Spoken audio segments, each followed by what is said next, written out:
a weekend, Labor Day weekend here in Michigan, the unofficial end of summer. But come on, folks, we're going to take this for at least another month. I hope you all are doing well here this morning. It's Matt Fallon with the Great Lakes Bay Regional Alliance, filling in for Art. As you guys all know, Art has been out on vacation this week, and we hope he has had a restful and great time. And wherever he was, he has stayed dry and cool, by all means. Also, you know, there's a few cool things going on right now. So number one, it's game day. You guys heard it right. For me, it's game day. Michigan State kicks off tonight, 7 p.m. against Florida Atlantic. Matthew Mondro, if you're listening, please get those showers through quickly. Do not want to deal with thunderstorms and game delays. You got a job to do. Terry Henney, this is for you too. You got one job, gentlemen. One job, make the weather good for tonight. I guess it's also game day tomorrow, from what I hear, at the Big House with the defending national champions, Michigan, playing Fresno State. And folks, this morning, I'm not going to lie, I am a little bleary-eyed. My son opened his season last night down at Holly with a 20-0 win for Bay City Western. So a great start to the football season. And I don't know about all of you. I don't hunt. I don't fish. I do football. So I'm as excited as can be. I've warned my wife tomorrow from noon until my eyes can no longer stay open. I will be in the basement watching football with the fellas, drinking milk and eating healthy snacks all day long. So when I host the show, we always try to bring in a lot of great regional guests talking about various things that are going on in the Great Lakes Bay region, whether it be in the business world, manufacturing, talking about world-class healthcare, agriculture, you name it. But one of my favorite things to talk about is what I believe is the engine behind the Great Lakes Bay region, and that is talent. And in this case, what I try to preach to everyone, and so everyone listening, I want you to hear this. We are a college region, everyone. Just as strong as Ann Arbor or East Lansing or Kalamazoo, the Great Lakes Bay region is a remarkable place for higher education. Home to 7 institutions, and I got Jonathan on trivia earlier this week on it, but folks don't realize we have every year 50,000 college students here in the Great Lakes Bay region, spanning from CMU to SVSU to Northwood to Alma, Delta, Mid-Michigan College, the Tribal College, Davenport University. We are a robust home to higher education, and I'm thrilled to be joined this morning by Dr. Michael Gavin, president of Delta College, Dr. George Grant, president of Saginaw Valley State University. Good morning, gentlemen. Good morning. Good morning. So first of all, I think I've told you this before, but the listeners may not know. For those of you that wonder, where did this Matt Fallon guy come from? You can blame Delta College and Saginaw Valley State College. My parents actually met in the, gonna get in a little trouble. Let's say late 60s, early 70s. My dad was at Delta College in the broadcasting program. My mom went into education, and there weren't a whole lot of buildings at SVSC. I think she was the third graduating class. But when we talk about regionalism, and we talk about the region kind of coming together, I'll start with this for both of you. The airport was kind of number one. But don't you believe the formation of Delta College, and I'll start with you, Dr. Gavin, really kind of kicked off the region coming together, and, you know, talk about why that's so important that the region needed a regional community college. Yeah, that's a great question, Matt. So actually our name comes from the notion of the 3 major counties that Delta serves being our focus and bringing them together. And the location of the main campus was thought of as a regional strategy to make sure that we were serving all citizens of Midland Bay and Saginaw. Obviously, our reach goes beyond that, beyond those 3 counties. But it really is a means by which we were ensuring that citizens had access to a higher education that is both excellent and cheap. I should say affordable rather than cheap. But I also know, per your question, that what's great about Delta is that it serves 2 purposes, and I always try to make this very clear. get students to transfer for a bachelor's degree or to get them into the workforce. And you already mentioned the major areas and industries that are around the Great Lakes Bay region. And the purpose of Delta has been to serve as the talent engine of those industries of healthcare, advanced manufacturing, IT, and others that I'm sure I'm forgetting, but in a way that students and potential students can be part of the economy in a quick way, meaning less than sometimes in a semester and sometimes 2 years. And that's what we've been doing since 1961. So I do think that we serve the purpose that you were asking about. Yeah. So I'm going to stick with Delta College for a second before going to Dr. Grant.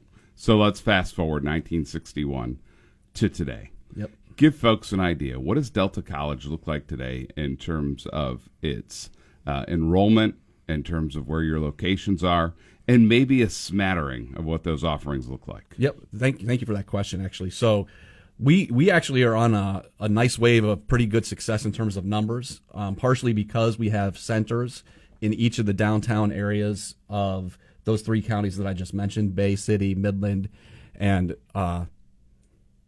Saginaw, right? But each of those has its own downtown center. And then we've also been reaching out into rural areas as well to have hubs. We just did one in Coleman, for instance, to make sure that we're providing access to education to everybody. And that's what we mean by the focus on equity. Everybody needs to have access and different kinds of services for success. Our enrollment for the third year is up. We're up 19% in enrollment this year. Did you just say 19 is in 1-9? 1-9. That is outstanding. Our completion rate went up 10% last year. And for African American students, it went up 20%. And for Hispanic students, it went up 19%. So we're seeing a huge, and it's because of the work we've been doing the last 3 years. We've reallocated a lot of money towards those services that are outside of the classroom, which is where we're seeing most of our students struggle.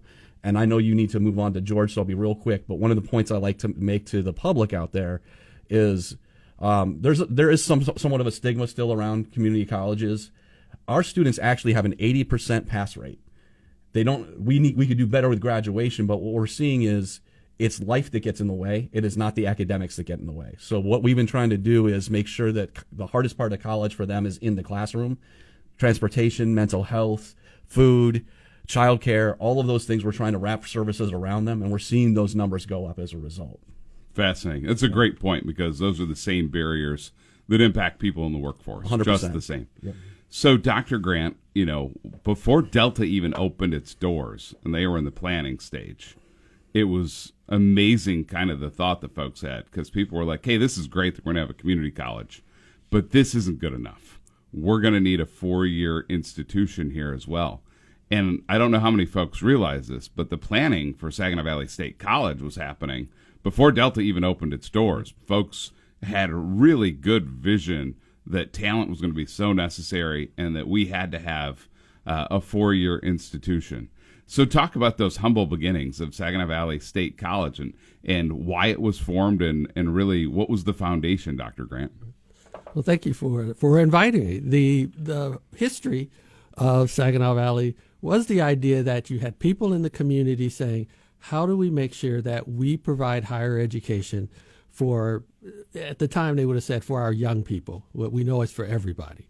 And so the founders, so people in the community got together and said, we need this 4-year institution because along with the education that it can provide, it's going to attract talent, it's going to attract businesses, it's going to attract entrepreneurs.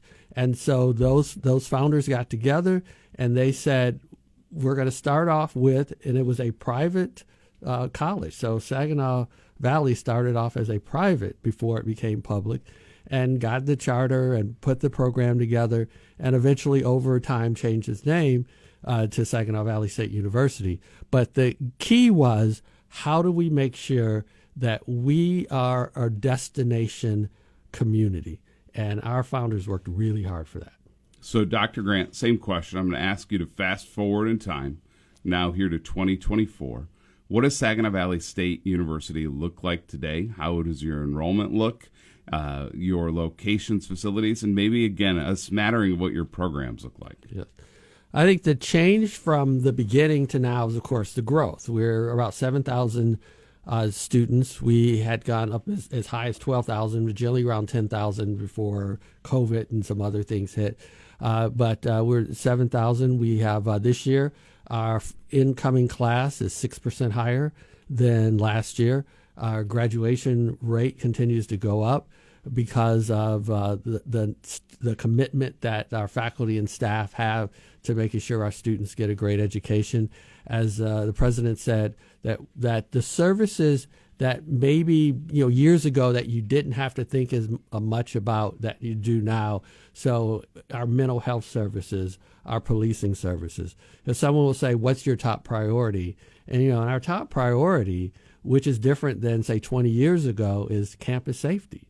And so that has to be the very first thing we do, and that's the thing we have to think about every single morning when we get up, is to make sure that we have a safe campus for our faculty, staff, students, and community, and that then we put programs together to address that. So a few of the programs, our nursing program, our business program, engineering, social work, psychology, are all programs that are continuing to grow.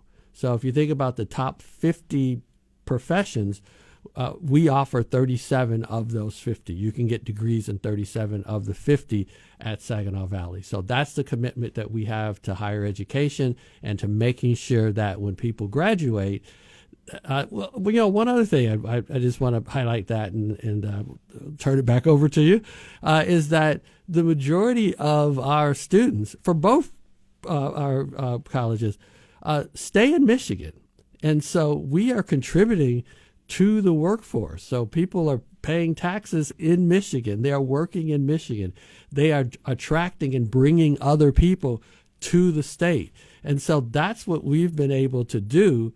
And 96% of our students get a job, stay in the state, or go to graduate school.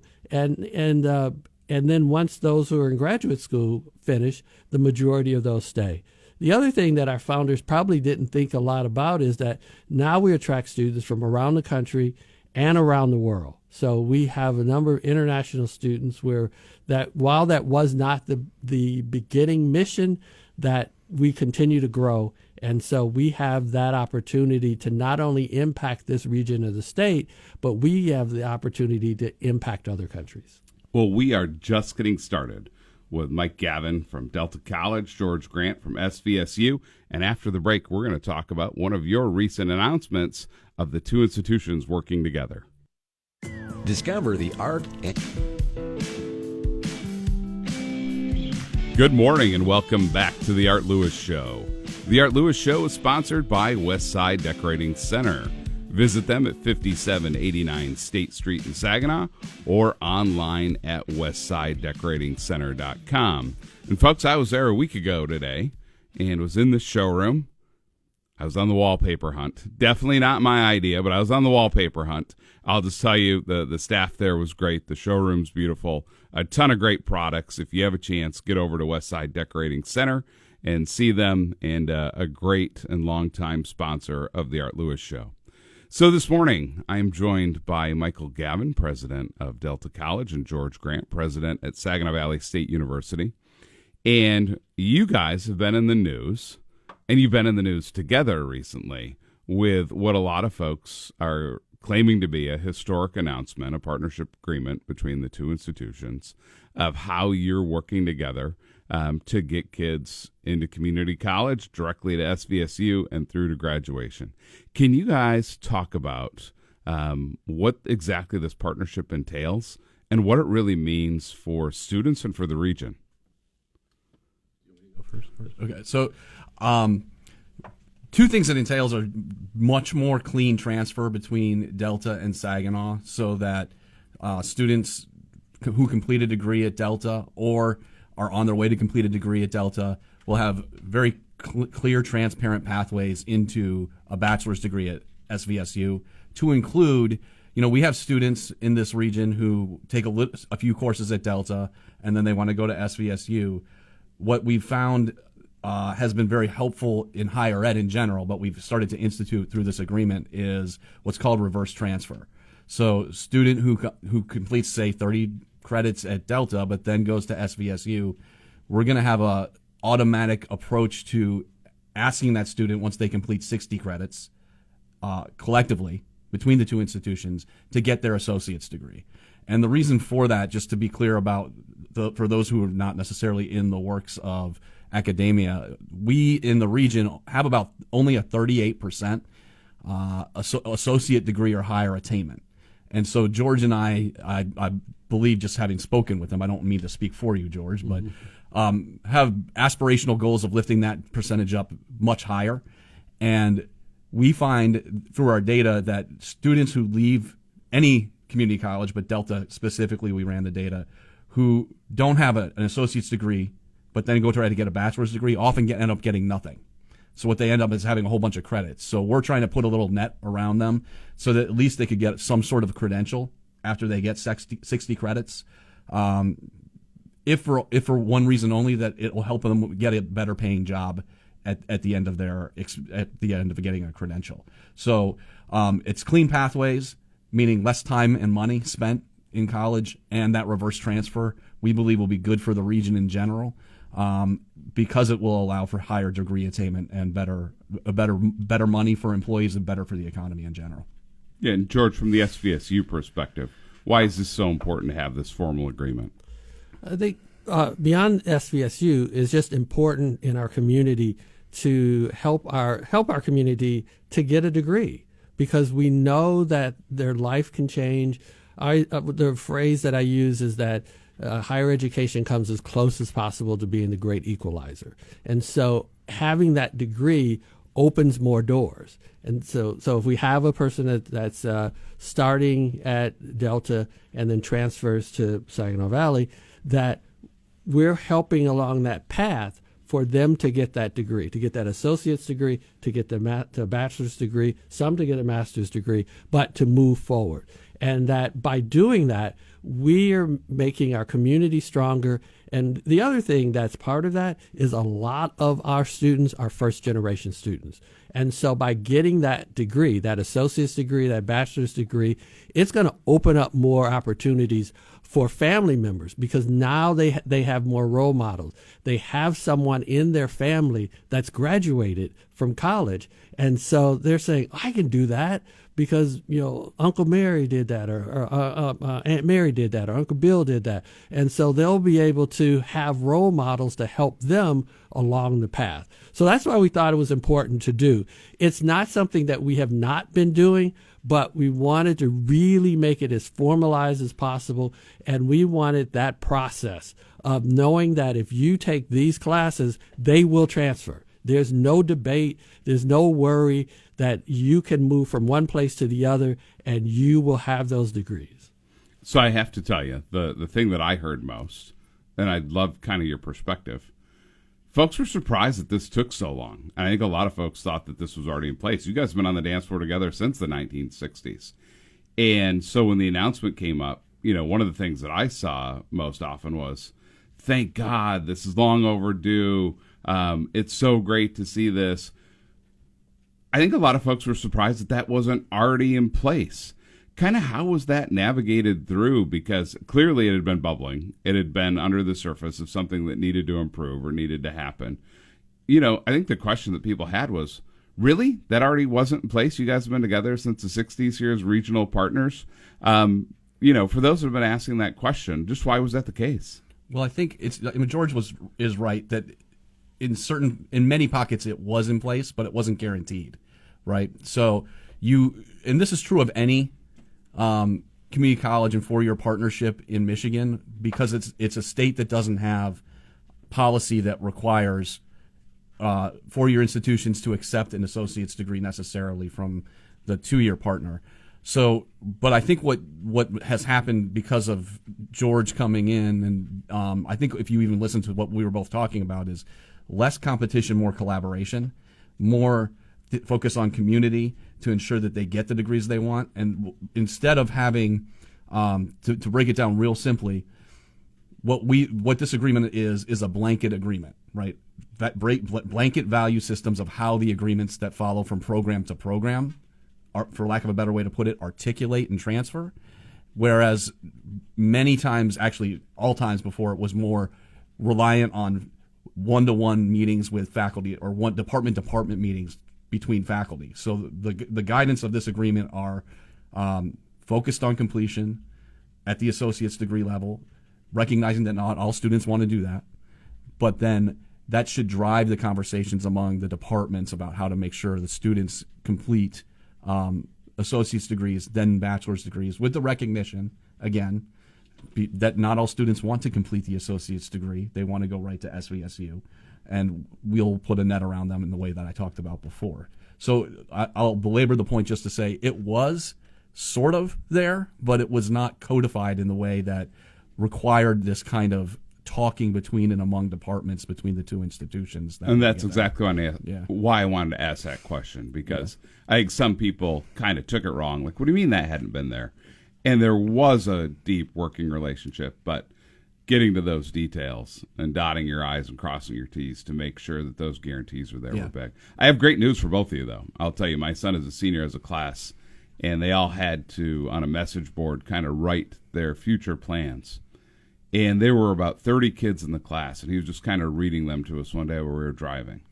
And I will tell you, out of the 30, 25 of the 30 said they were going to either Delta College or SVSU to start their, collegiate career.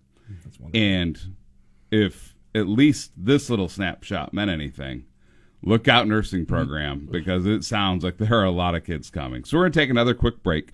When we come back, I want to talk about some of the unique aspects of each university, whether it be your international programs or your broadcasting, after these messages. From cars and trucks Good morning. Welcome back to the Art Lewis Show. It's Matt Swan with the Great Lakes Bay Region Alliance. Joined here this morning by Dr. Michael Gavin from Delta College and Dr. George Grant from SVSU. And just want to touch on a couple unique features. And Dr. Grant, you alluded to this earlier. But I don't know if folks knew in the 60s when SVSC was founded that you would have a contingent of international students. So just an observation, which I think is incredibly important for the region. Just this past weekend, I was in Saginaw Township and in one of the big shopping plazas.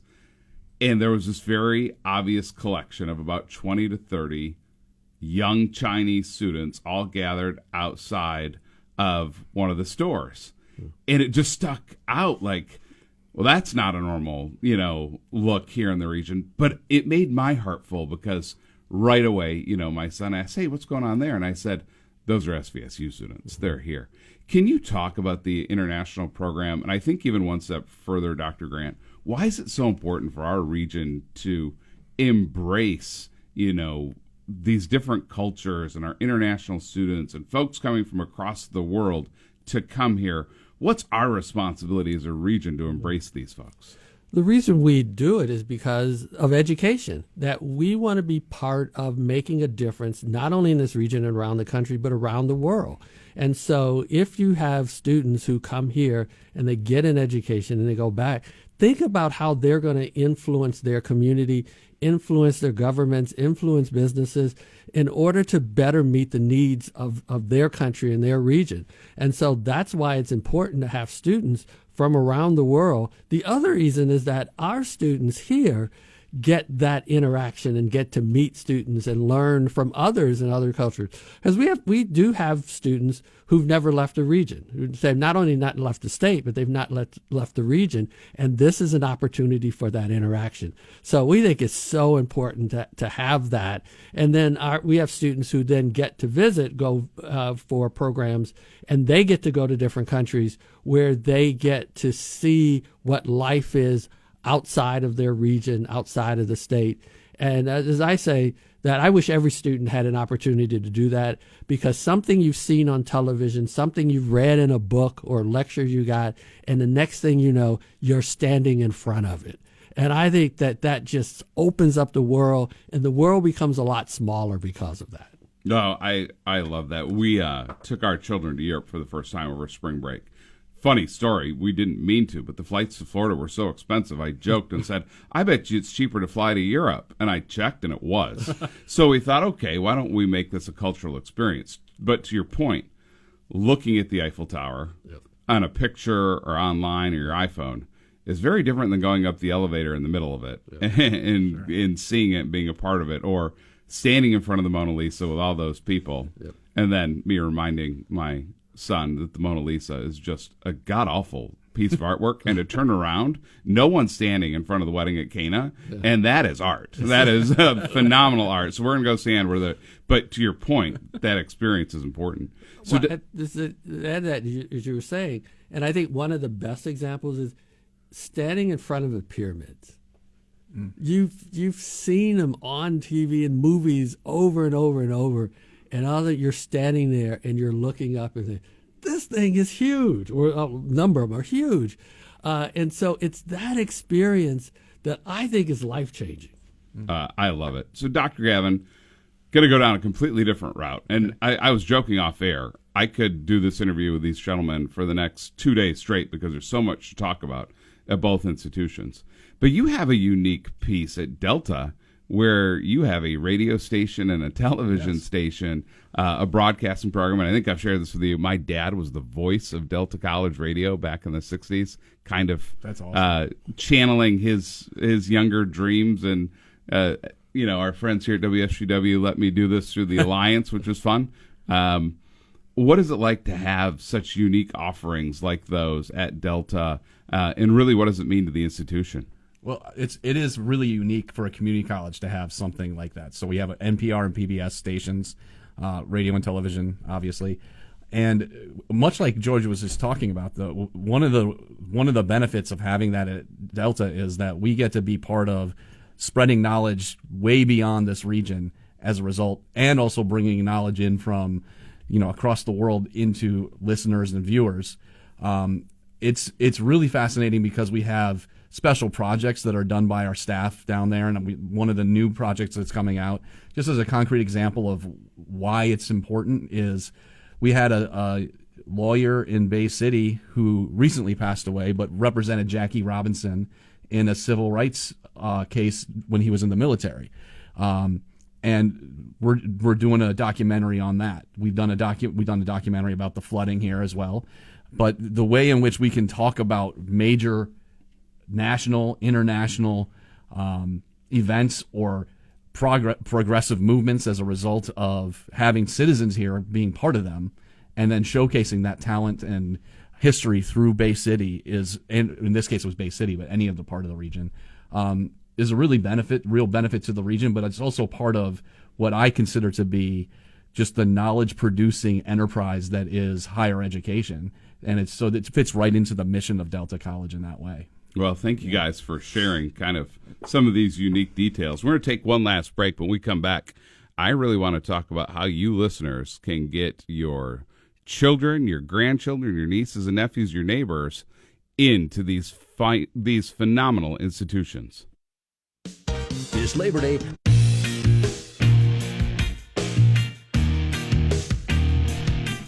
Good morning and welcome back to the Art Lewis Show. It's Matt Flan with the Great Lakes Bay Regional Alliance, joined today by the presidents of Delta and SVSU, Michael Gavin and George Grant. So I'm going to start with you, Mike. For those that are listening and hearing about Delta, how can folks, number one, if they have children, that young professional, maybe someone who went into the workforce and mom and dad are like, hey, I need to get him back to school or her back to school. How does enrollment work? Is it still open for this semester?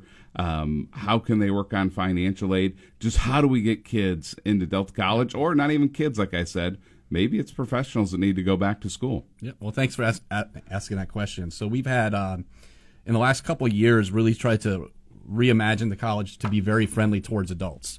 So we are fall semester has begun, but we're running courses all the time, start dates at different times. So if you are hearing this right now and you want to get into college, you come to the campus and we'll get you through the enrollment and financial aid process quickly and potentially have you started mid-September or mid-October for your college career. Just as important, we have free college for almost anybody who does not have an associate's degree right now. So with the state offering what's called Reconnect, if you're over 21, you can come to college for free. If you do not have an associate's degree, we get you through that process. All you have to do is fill out what's called the FAFSA, which is a financial aid form. Similarly, if you've graduated high school in the last 3 years, you get to go to college for free. So really, if you're 19 and 20, you don't have federal aid to get you, or state or federal aid to go for free, but we still have dollars to make that happen for you, and there are some federal dollars to make college for free for almost everybody. Last part is those resources that I was talking about in the earlier segment really have made it easier for adults with children to come to Delta. We've had a great partnership with The Rock, not the actor, but the organization. And what they've done is they've come on campus, and they have the ability for students who are, for kids who are 6th grade and above, to have what we would call aftercare.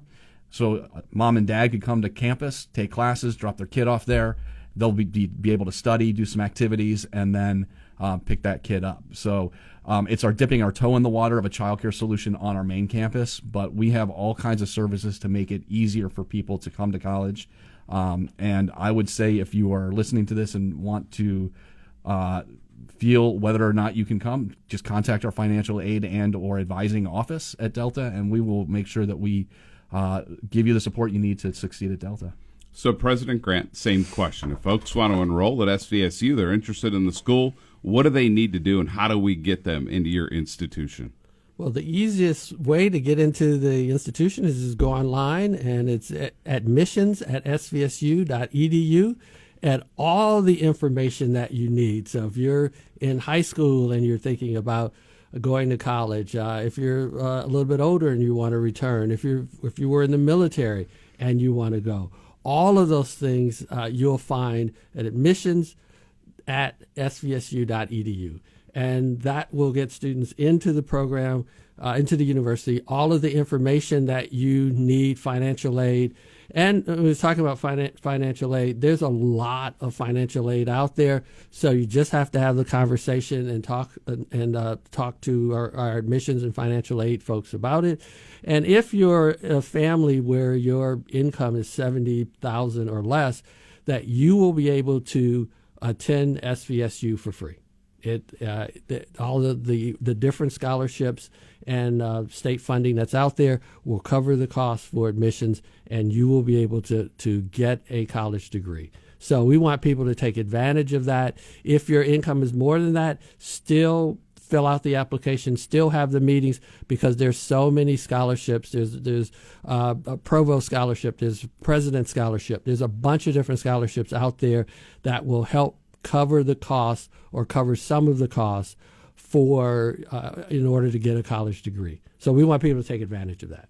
Well, it was great seeing both of you, Dr. Gavin, Dr. Grant. Thank you for all that you do. Have a phenomenal school year. We have a lot more to talk about, so we're going to have you on the show again soon. Great. Well, thank you. Thank you very much. With a focus on memory care. That wraps up this hour of the Art Lewis Show. Once again, I want to thank Dr. Michael Gavin from Delta and Dr. George Grant from SVSU for joining me. Up in the next hour, we are going to hear from our friends at TriStar. But first, the news. Broadcasting from the security, and if you end up in a long line, take advantage of that time. Take everything out of your pockets and put those items in your carry-on. CBS's Lauren Linder in Pittsburgh. AAA predicting a 9% increase in Labor Day weekend road trips this year. And if you're traveling, well, anywhere in the eastern half of the country. Severe storms will slow your travel in the Midwest this afternoon and evening as hail falls from the sky and wind-driven rain takes down your visibility. Tomorrow, the same threats exist from New England to Nashville. Stephanie Abrams from the Weather Channel. A family that should have been celebrating today is in deep mourning, and the NHL is mourning the shock loss of one of its own. Columbus Blue Jackets forward Johnny Gaudreau and his brother were killed last night after getting hit by a car while riding bikes in New Jersey. The 31-year-old played 11 seasons in the NHL, including 9 with the Calgary Flames. The Blue Jackets posting a statement on X calling the death an unimaginable tragedy, saying Johnny played the game with great joy, which was felt by everyone that saw him on the ice. The brothers were reportedly in town for their sister's wedding, which was supposed to be today in Philadelphia. Stacey Lynn, CBS News. In her first broadcast interview as Democratic presidential candidate, Kamala Harris has defended her record. In an exclusive interview on CNN, Vice President Harris defended the Biden administration's record on the economy. Today, we know that we have inflation at under 3%. 100%. A lot of our policies have led to the reality that America recovered faster than any wealthy nation around the world. Harris also said as president she would reintroduce a bipartisan effort to pass immigration reform legislation, and she would remain committed to clean energy policies, while at the same time she said she would not ban fracking. Linda Kenyon, CBS News, Washington. Harris was speaking in a joint interview with running mate Tim Walz, Republican rival Donald Trump opining it was boring.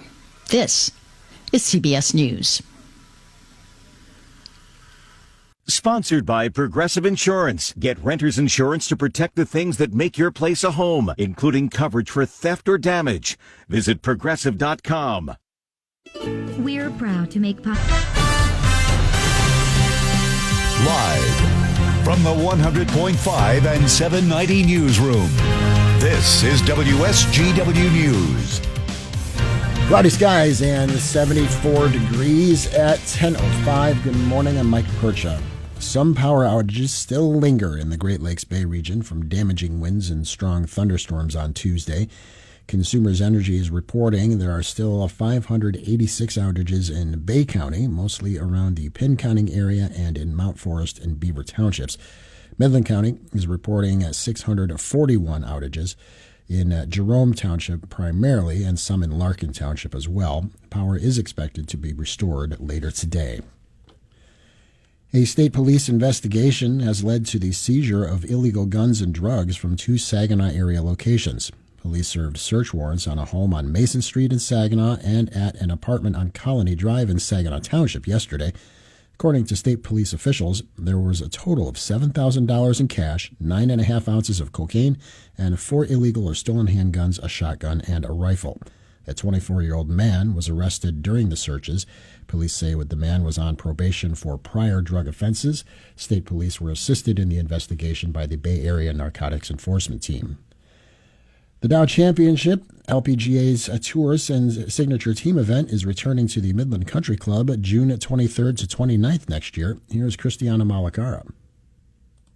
The tournament, which celebrated its 5th anniversary this year, continues to grow with a strong community and sponsor support. Executive Director Carlos Padilla II expressed his excitement for the future, highlighting the event's new name and the trophy designed by Tiffany & Co. The Dow Championship is known for its sustainability efforts, generating $75 million in economic impact and donating over $2.5 million into local charities across the Great Lakes Bay region. For updates on the 2025 Dow Championship, visit dowchampionship.com. This is Christiana Malagata, News Radio 100.5 and 790. WSGW News Time, 10:07. This Labor Day. WSGW News Time, 10:08. The weather forecast is next. A new report shows the FBI failed to report suspected child abuse cases to law enforcement. The investigation was prompted by its handling of the case against disgraced USA Gymnastics team doctor Larry Nassar. In a review of more than 300 cases in 2021 and 2023, the Inspector General found no evidence the FBI complied with mandatory reporting requirements. When the FBI made a report, it did so within the 24 hours period in only 43% of the cases. The Department of Justice flagged 42 cases to the FBI in which it found concerns, including ones where there was no evidence the FBI had taken any recent investigative steps. Areas across the state are seeing a boost in hate crimes toward Palestinian Americans as the Israel-Hamas war gets closer to the one-year mark. Abed Ayoub is executive director of the Arab American Anti-Discrimination Committee. He says it's an issue that impacts everyone. This is an issue we will be talking about because it's an issue that impacts all of us, not just as Arabs and Palestinians, but, all Americans. And the question of how freely should one be able to express themselves and how far do our First Amendment rights in this country go? The Michigan Department of Environment, Great Lakes and Energy has reached an agreement with a civil rights complaint. The Sierra Club called it a groundbreaking settlement, while Eagle says the mutual resolution prevents a formal investigation. One of the main complaints says the agency disproportionately licensed hazardous waste facilities in the area with high numbers of people of color, calling it environmental racism. They also contend placement of facilities were put into lower-income communities. The agency will also start offering translation and interpretation services. WSGW News Time, 10:10. I'm Mike Percha. vacation. I've heard he is with the Trolls north on the bridge and having a great week, and hope he's getting some great rest. And like I said, Art is with us all the time for, 50-some years straight. It's great when he can take a little bit of vacation. So, folks, we made it. It is Friday. I don't know about you guys, but we all kind of have what's our favorite time of the year? What's the most wonderful time of the year? I have a baseball mom sitting next to me, so I know some of the things that she thinks are the best time of the year. But you know what, folks? It is the best time of the year. It's football season. It's now. I may or may not have a carload full of people and beverages and food heading to East Lansing today because it is that time of year. Some of you guys may choose to go to Ann Arbor tomorrow. I mean, if you got to do it, you got to do it. I understand. But I will be in East Lansing tonight enjoying the start of football season. For some, it's getting the kids back to school. For some, I guess it's Christmas. But for me, it's football season. So whatever you do this holiday weekend, I hope you guys enjoy. And I know that a vast majority of you that are listening are heading north. Please travel safely and enjoy a phenomenal Michigan summer holiday weekend. So when I host the show, I always have an opportunity to bring on various regional guests, whether they be corporate players, nonprofit, higher education, world-class healthcare, agriculture, and everything in between. And one of the great sectors in our region that continues to grow and that we all want to grow and thrive would be on the financial and banking side. And I am joined today by Pavel Konechny, the president and CEO of TriStar Trust, and Kristen Werfel, the director of marketing and communications. Good morning. Morning. Good morning. So let's start really big picture. Tell everyone, Pavel, what exactly is TriStar Trust? And I'm going to go one step further because people may hear bank or credit union or insurance. They know what it is, but I think sometimes people hear trust and like, okay, what does the trust mean? Can you explain exactly who TriStar is today? TriStar Trust, we've been around since 2000, and we are a wealth management company. We have wealth management company with trust powers. What that means is that in case of somebody's passing, that they would entrust us with their monies, and we would manage their monies on their behalf and follow their call it the instructions or their dreams or their wishes while they're still they're not here anymore. So we make sure that all of their wishes come true. But we're also a wealth management company, so that's not just the only thing that we do. We have a full array of products where we manage people's wealth when we do financial planning and just make sure that everybody's financial future is secure. I always say that you go to a doctor to make sure your physical health is in order. We make sure that people's financial health is in order. So you're using a word that I personally love, and I think we all want to attain to be. You're using the word wealth. So for our listeners today, and they may be interested in this, going, okay, I love that they're talking about financial management, and I also love that they're talking about that trust piece, right? And what do I do if something happens to me? And it seems to almost be saving a step. I think a lot of people have to go to another direction for that to be taken care of. But you say wealth. What does an average customer look like for you? I mean, if someone wants to come over and say, hey, I want to work with TriStar, what kind of portfolios you're talking about, what kind of level of investment? If someone really wants to come and see you, is there a certain threshold that they need to meet to be a TriStar customer? I'm actually very glad that you're asking that question, because there's a little bit of a misconception when somebody says TriStar Trust, and everybody thinks about trust babies and trust as being millions and millions of dollars, and that's not the case. We don't necessarily have a set minimum, but our starting point is about $300,000. When somebody is building their wealth, we go even lower than that. Our clients range anywhere from the $300,000 to tens of millions of dollars. So, you don't have to have millions and millions of dollars to be a client of TriStar. You don't have to have that kind of money to be taken care of by us. We'll take care of pretty much anybody who needs help. And so our listeners have an idea. Where all are your facilities located? Where all do you have offices? And I think, if I'm not mistaken, you have been a growing organization, which is great news. How many employees do you guys now have at TriStar? So we have 61 employees. We started in 2000 with 3. Fast forward 24 years, we're at 61 employees. We started with $0 under management. Fast forward to 2024, we're close to $3 billion in asset under management. We've got 4 locations, one in Midland, main location in Saginaw, Frankenmuth, and in Lansing. Wow. So this growth has been great. How much do you think, has really been predicated upon what happened after the financial meltdowns of 2007, 8, 9? Tough times, the market lost a lot of money. I always talk about, it's all unrealized, right? If you don't sell, you don't do anything, and you have patience. You always hope that the trend follows and that it will bounce back, right? Some people have patience, some don't. Some panic, some don't. What do you think really the health of the market and the health of the economy have been since the collapse over the course of the last 15 years? Oh, also with a slight little wobble called COVID in there. It's great that you've been able to see this growth in that time frame. Isn't that a good sign? Very much so, yes. There's a couple of reasons for that. The market's been strong. Obviously, you started in 2000. You had the tech bubble that burst in 2000, 2001, 2002. Those were tough times. Then came 2008, 2009. The market dropped to its lowest in middle of March of 2009, and wiped out quite a lot of wealth during that same period of time. And things were going pretty well, right?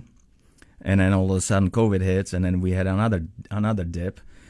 Yet since COVID hit, the market is up. It basically doubled in value. So as far as the market is concerned, it is not unusual. You have dips that take place. I think what's interesting about TriStar is that we actually add quite a few clients during those times, and the reason being is that we turned from money managers to call us counselors. So we're pretty active and proactively go out and have conversations with our clients. We've got a ton of experts on standby who can explain the dynamics of the equity markets and the bond market and basically all of the markets out there. And we just got to help people understand that this is not unusual. The fundamentals of U.S. economy are solid. We're in it for the long run, and things going to work themselves out. So during that time where people kind of run for the hills, go, I don't want to really talk about it. We actually proactively go out, and we try to keep everybody calm and relaxed, and knowing that, hey, listen, we build a goal. We've got a goal for you. The goal is out there 10, 15 years. Let's just keep our eyes on that goal, and let's not worry about some of these intermittent issues that might come up inevitably. I love it. So my son last year as a junior in high school took a personal finance class, and one day he came home and he said, "Dad, we have to have a conversation." No one ever likes that. It generally costs me money or something's wrong. I'm like, oh boy, here we go. And he goes, "Dad, I need assets." I said, "Excuse me?" He said, "Yes, I've been learning in personal finance. I need assets. I don't have assets." I said, "Sir, you're 17 years old." I said, "I don't think you need assets at this point." He goes, "Yes, I do." And he started giving me the speech of, imagine if I had bought X of this, or you had done that. What if you had bought Apple at my age, blah, blah, blah. Where would you be? And so he kind of gave us a hard time. Long story short, we've let him start buying some stocks on his own. He started a little account, and he started buying. But I have recently had to play counselor because he said, "Listen, I don't understand. NVIDIA just beat earnings. They were above earnings. They did better than Wall Street expected. Why were the shares down $5.29 each after closing? What's happening?" I'm like, oh my goodness, I'm playing counselor to an 18-year-old over 2 shares of NVIDIA stock. So when you said that, I kind of got a great laugh that, yeah, you do have to play that role of, hey, here are the trends over a 5-year time frame, a 10-year time frame, a 20-year time frame. Wealth is quit watching movies. the wealth is really attained over time. It's having the right balance, the right diversity to your portfolio, the patience, the understanding, the ability to adapt. I really appreciate that you said you have to play counselor, because I can see, I had worked in politics during, 07, 08, and I dealt with really rich people that they felt like they were so poor. And in my head, I was like, what do you mean they're poor? Like, that guy's worth $25 million. And I was reminded, yeah, but last year it was $50 million. So he feels like he's lost everything. Do you have to work and train your professionals on how to deal with their clients and how to deal kind of with that psychological piece in the psyche? Not really, actually, because it comes so natural to us, and you're in it long enough. So we have seasoned professionals who've been through all of that, and you learn, and it's trial and error at the end of the day. There is no specific formula as to how to handle it, because every person is different.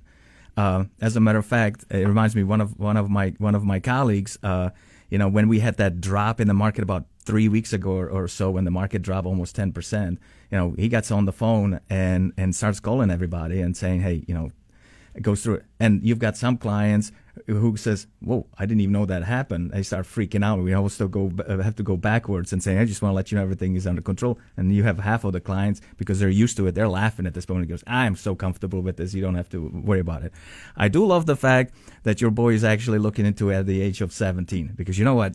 Over time, that's how you build wealth. So I'm glad that he's asking about getting some assets in, because that's awesome. But we have conversations, and because we build these relationships over an extended period of time, because we have those relationships, we don't have to go in there. We can be transparent, we can be congruent with who we are, and just explain the situation, and we put people's minds at ease. And again, we focus on the long-term goals, and that's all that matters.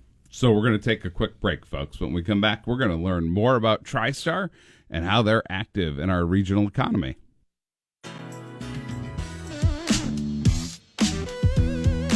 Good morning and welcome back to the Art Lewis Show.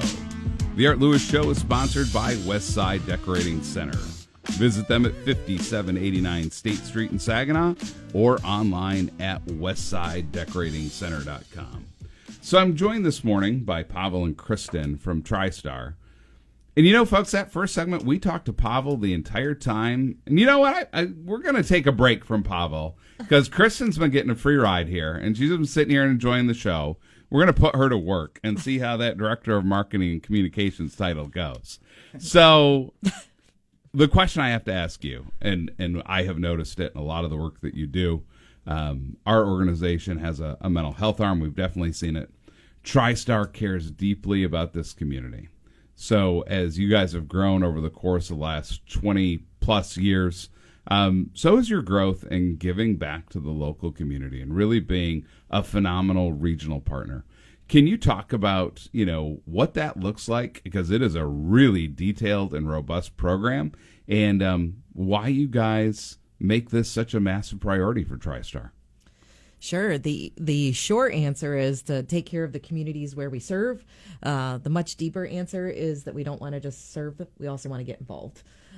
So we have volunteer time off that each employee gets, and we have 16 hours a year that everybody can give. No questions asked, 2 days free to go and give back, so that people can give back where their hearts are. And then as an organization, we've decided that we want to strengthen families, transform our communities, and bolster up organizations that already exist. So we've been giving, and the bigger we get, the more we give. And one of those pieces of that is our foundation starting to shine a light on a cause with the hope of bringing people together, as in sponsors and individuals and even clients, to pick a handful of organizations to shine a light on them, so that then we can bolster up a project that they're working on, a project they're getting coming back after COVID, an initiative that's just getting started, something that's going to really impact their work.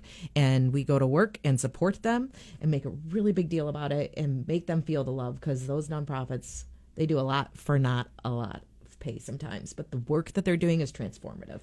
So, Kristen, there's two ways an organization can choose to support a great cause.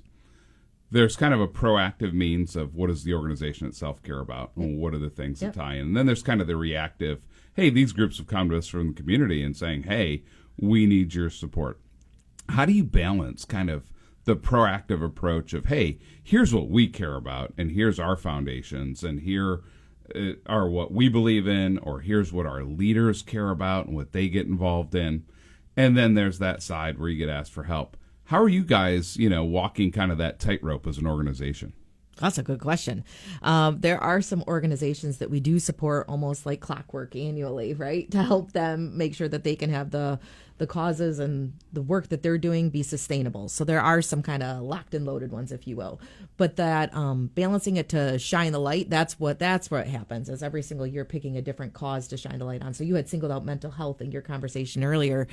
Mental health in 2022, getting together a handful of organizations throughout the communities that we serve and giving away $175,000. That's in addition to our normal giving, which is pushing $100,000 a year. And then in 2023, community revitalization. Again, picking those handful of organizations that have projects going on with building handicap accessible playgrounds, baseball diamond in the middle of inner city Lansing, to plant trees, to do all these things where they have a project where it's going to be more of a one-time feel. And then this year with shining the light on kids. And so bringing back parenting classes that went by the wayside because preventative care kind of went away when we had to take care of a pandemic. But we balance that by trying to help not only us shine a light on that, but hopefully bring the cause to light for other individuals that might want to support. Yeah, so there's just no question that you guys are everywhere. If I'm out in the region and I'm somewhere, here comes Pavel, here comes Anthony, here comes the leadership of the organization. So Pavel, why for you as the leader of TriStar and working kind of with your leadership team, you've made a very intentional effort to be out in the community and to lead and to be at the table and to give back and to volunteer hours in a world where, it's cutthroat. This is wealth, right? You have to show results. How as a leader do you balance that with your executive team? I look at TriStar as being a community asset. We certainly have our board of directors. We certainly have investors. We certainly have expectations as far as, growth, profitability, all of those things that need to be in place. But we have an incredible board of directors, an incredibly supportive board of directors who looks at TriStar as a community asset. It gives us the ability to give back to the communities where we live, play, and work, and they understand it. They understand that we, as an organization, we are needed. As Kristen mentioned, you've got these non-for-profits with these fantastic people who are running and making a huge difference in people's lives. But money's always a problem, right? And why be on the board of a non-for-profit? Because we have certain talent. We're educated, we've got talents, and we're lending our talents to help these organizations be effective and efficient in providing those services. And let's face it, we live here, right? And so we want everybody to be well off. We want everybody to be happy. We want the community to thrive, to grow, to bring people in, to clean things up, to make it prettier, nicer, you name it. And we want to do that, and it's important to us, because if we don't, who else will? And there's plenty of other people who are helping. And when you build these relationships around the communities where we are, then all of a sudden the collective effort is then lifting. And to what Kristen said, our higher purpose has to do with strengthening families and elevating communities. And we can't do it alone. We have to do it with other people. So by building those relationships and bringing all these people in, we do a lot of good things. And I have to say, it's not bad for business either, because when you we have people who are very much engaged, and when they see what we do, and they understand why we're doing it, and they trust us with their monies, it is also good for business. I'm glad you said that, because you guys have a secret weapon at your disposal, and that it's just not you as an entity, it's TriStar that are supporting the community, but because you are a trust and it's wealth management, you have a lot of your clients that are incredibly generous donors across this region, giving to projects And these are, at the level that I would use the word transformational dollars that are spent. And I think you often are working alongside them, giving guidance. Jack Kidwell comes to mind. He's an expert in this space, and he's always working with your clients to find, okay, how can we make the greatest impact in community? That comes with a whole nother level of responsibility, doesn't it? Yes, sure does. I'm glad you brought Jack up, because I asked Jack the other day, I was like, Jack, how much longer are you going to be working? And he goes, I don't intend to retire anytime soon. And I said, well, how come? He goes, I love this job. And I said, well, elaborate. And he says, I'm never going to get to a point of wealth where I can make transformational difference. But as an advisor to our clients who do have the wealth, who want to make that difference and to play a role, because I'm here in the community, I'm dealing with the non-for-profits, I see all of the projects and things that are taking place in our communities, and then he can facilitate the support from our clients. I think it's just, he said, I love it, and I'm going to do it as long as you let me. That's fantastic. We have a guy here at WSGW. I think his name's Art Lewis, if anyone's familiar. Kind of similar. People often say to me, oh, is Art going to retire? And I just start laughing hysterically. I go, why would Art retire? He loves his job. He loves his station. You know what? He's not bad. He's getting better every day. He's slowly learning, picking it up. Skills. He's the master. I mean, it's the same thing, and I love that. That we have the Jacks and the Arts of the world, and we kind of have their guidance.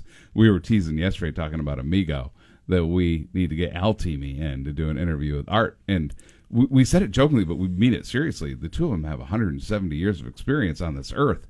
I think that's going to be a heck of a conversation. So it's great to hear about Jack and Art. Dear Lord, I hope you're not listening and that you are vacationing. But if you are, you definitely fall into that category, our friend. We know that you are not retiring anytime soon because you love your job. So we're going to take another break, and when we come back, we're going to learn more about TriStar Trust. Lehman's Green Apple Barn is Good morning, and welcome back to the Art Lewis Show. It's Matt Fallon with the Great Lakes Bay Regional Alliance. And as always, having fun talking about regionalism and regional companies and regional entities. And today I actually get to have a little bit more fun because I'm a little bit of a market junkie. I love the stock market. I love the U.S. economy. I love talking about it. I love talking about policy and elections and all those good things without getting too political, Pavel.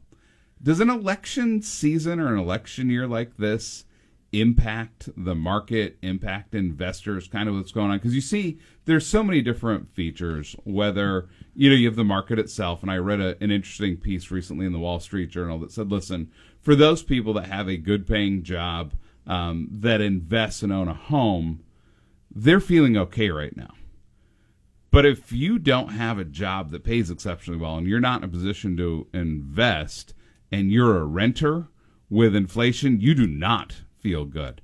So it can feel like two different worlds. And then you hear jobs reports and what's the Fed going to do with interest rates? And I think Chairman Powell recently indicated that, hey, inflation has slowed. Although I got to be honest, in talking to the everyday person that's in Kroger, they're not saying the same thing. But the Fed is saying that inflation is slowing and that they're going to look at some rate cuts, which is great because auto sales, ATV, boats, campers, some of those sales are down with those very high interest rates. Pavel, the broad question, what is the impact, first of all, of an election year on the markets and the economy as you see it? Boy, you put a lot there, Matt. There was a lot of questions in one question. So as far as the elections are concerned, the elections actually have very little impact on the markets. And we've studied all the elections back 100 years and what the impact is on the markets. And it really doesn't matter who's in the office, who's running the Congress. It really doesn't matter. Where we've looked at every which scenario and combination, whether it's Republican, Democrat, but ultimately the markets and the U.S. economy is extremely resilient, and it gets through pretty much anything. What's interesting, and people ask me all the time, said, well, if Harris wins, if Trump wins, what's it going to do with the market? Ultimately, what happens with the market about when it gets closer to the election and after election, the markets actually typically increase. And here's the reason why. We can have a conversation about the economy and the politics all day long, but ultimately it's about knowing the rules of the game. And I'm originally from Czech Republic, and I've never ceased to amaze me how resilient and how adventurous, that's probably not the right term, but how resilient the U.S. consumer is, and the U.S. businessman and businesswoman, how resilient they are, and how adaptive they are to every single situation. They just need to know what the rules are. So as you get closer to re-election and you start to get sense it's which direction this is going to go, then people saying, okay, in order for me to continue to do well for my family, this is what I'm going to have to do.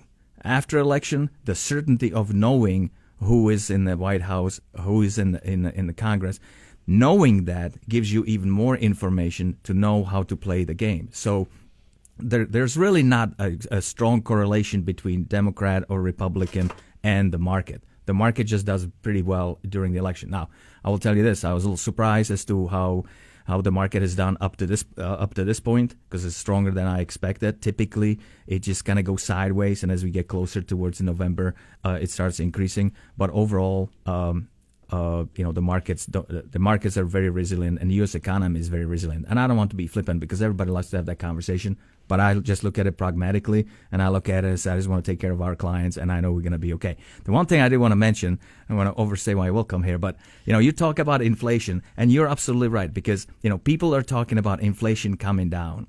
And there's somewhat of a misnomer in there, because when the inflation numbers come in at 2.7, that's year over year. I don't know if you remember, in 2022, our inflation in June was 9.1%.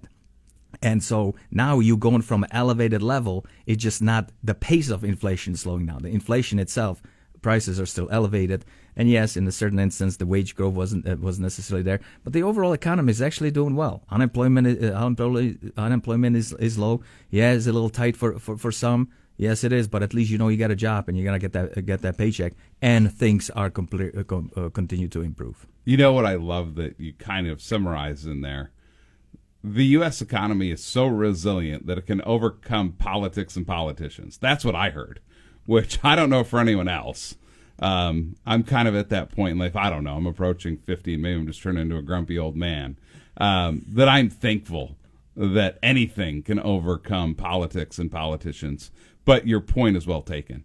The economy is way beyond any single political party, any 2-year congressional stint. The economy, U.S. economy, is a behemoth, and it is resilient, and it's going to power on. So we could do this all day long, and we're just scratching the surface. But we have to take a commercial break before Jonathan throws anything at me. But we will be back with Pavel and Kristen from TriStar. Jim Wilson, it looks like the... Good morning, and welcome back to the Art Lewis Show. Matt Dwan with the Great Lakes Bay Regional Alliance, joined today by Pavel Konechny, the president and CEO, and Kristen Werfel, the director of marketing and communications at TriStar. So, Kristen, question for you. We talked about individual wealth management, but does TriStar do wealth management beyond that in terms of maybe a company and its 401ks, a nonprofit, a local church? Do you guys have that customer base as well? We do. It's individual businesses and nonprofits. So we go into over 100 businesses, educate their employees about their 401k, manage their dollars for them, make sure they're allocated properly for what they're comfortable with. And that totals up to over 6,000 employees in that arm of the business. And then nonprofit-wise, we love helping them manage their money. When they're showing up for their church board meeting that they're already volunteering for, isn't it great to have a financial partner sitting right there saying, and this is what's happening in the markets with your endowment or your investments and all of that. So truly a partner in all of that, and along with helping out the individuals. So for our listeners that are listening today, have to ask this question. If they want to contact someone, whether they're the nonprofit director that's listening right now, a board member in an organization, just Bob, driving down the road that says, you know what, I need help with wealth management. and they want to contact you, what do they do? Who do they contact? Do they go online? Do they call? How do they start that process of working with TriStar? You give us a call or check us out on the website. But if you give us a call, we would be happy to get you to the proper person once they know if you're asking for a business, an individual, or a nonprofit. And we take it from there. And it all starts with a conversation. And, I think in today's world, people love relationships. Yeah. They want a personal touch. They want to know their person. They just don't want to be a number. How do you guys, with 61 employees, you're clearly not that kind of an organization where, a client is just one of a million. How do you really make sure that you have that personal relationship with your clients, with your organizations? How do you do that? Why is it important? So the person that is driving down the road goes, well, am I going to be important to them, or am I just, another person and I'm not important? How do you guys make that distinction? We're extremely deliberate as to the number of relationships our relationship managers have. A deliberate meaning that we limit the number of relationships so that way we can have the appropriate level of relationship with our clients, meaning that we can touch them multiple times during the year and that we can pay attention to them, because if you have too many, something always slips through the cracks. And we're very deliberate about making sure that it doesn't happen. And that's great. And that's why you've had your growth in terms of employees, isn't it? Mm-hmm. Correct. So, Pavel, I have to ask, our listeners may have noticed that you don't sound like a standard guy from Michigan, that there may be a slight accent, and you said that you are from the Czech Republic. How long have you been here in the U.S.? I have been here 32 years now. Came here when I was 18, and as nerve-wracking as this is, considering that English is my second language, and I didn't speak any when I got here, it's been a while since I've been here, so I'm still working on it. Pavel, I think you're great. Your English is better than just a lot of people I just know that are born, bred, and raised here, so I give you all the credit in the world. Thank you. Follow-up question, though. You're from the Czech Republic, but I've noticed recently during the Olympics, they don't refer to it really as the Czech Republic anymore. It's kind of turned to Czechia. Czechia. Why is that? What was that change? I actually don't know. It caught me a little bit by surprise. When I left the country, it was still Czechoslovakia. It's split between Slovakia and Czech Republic, and a peaceful split. And it's been a Czech Republic forever and a day, and now they changed it to Czechia. And I started thinking about why, and then I realized there's really not something republic or in Europe. You've got Czechia, Slovakia, Italy, France. It's just one word, so that's the reason why I think. Interesting. The same thing happened to me. I grew up here, and one day I was living in Virginia and came back, and I was like, what's the Great Lakes Bay region? Yeah. It happens, right? It totally happens. Yeah, whatever happened to Tri-Cities? Yeah, it happens. No. Hey, it was great having both of you guys on. Appreciate your time today. Thank you for all you do here in the Great Lakes Bay region. Have a great holiday weekend, and we'll look at having you on the show with Art, the master, at some point in the future. I appreciate it. Thank you for having us. This Labor Day, Art. That wraps up this edition of the Art Lewis Show. Want to thank my guests, Mike Gavin from Delta, George Grant from SVSU, Pavel Konechny with TriStar, and Kristen Werfel with TriStar. Up next is Focus, where we're going to hear from Shannon Forshee with Camp Fishtails, talking about their fish race fundraiser. But first, the news. Broadcasting from the